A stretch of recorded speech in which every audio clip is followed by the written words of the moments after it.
So how is it possible to pass 5 background checks even after you have been in prison for assault? Disturbing details continue to emerge about the man who murdered 26 people at Sutherland Springs First Baptist Church last Sunday. The latest is that while he was in the Air Force in 2012, he made death threats against his superior officers, and he tried to sneak guns onto Holloman Air Force Base in New Mexico. He was then sent to a mental health facility. He later escaped. Police caught him at a bus terminal in El Paso. Police said that at the time he was suffering from mental disorders and was a danger to himself and others. Now, this apparently happened at the same time that he was facing charges for kicking, choking, and hitting his wife, pulling her hair, and pointing loaded guns at her in 2011 and 2012. He also hit his infant stepson in the head, fracturing the child's skull, and he was quoted as saying he did it intentionally. I don't think I understand military justice.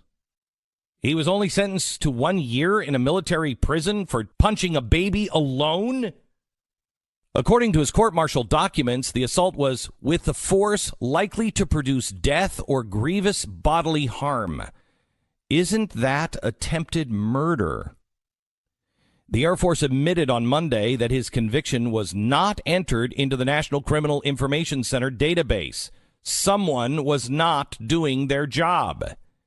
Had someone done his job, we wouldn't be in the situation in Sutherland Springs.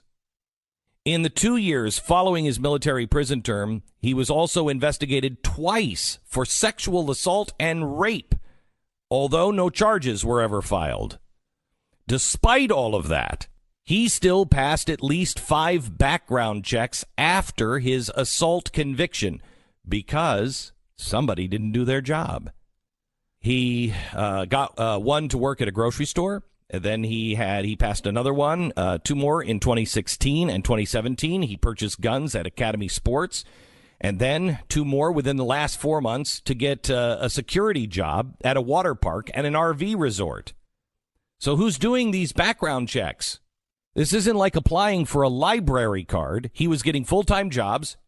Okay, 1 step up from a library card, but he was buying firearms.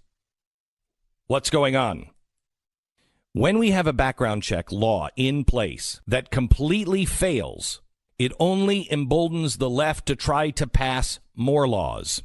Anyone who believes in the Second Amendment must be now controlling the narrative and asking the Air Force what happened, who's responsible, and what are you doing to make sure that lunatics, that domestic violence, and what I believe was attempted murder should not get a year in prison and then have it wiped from the public record.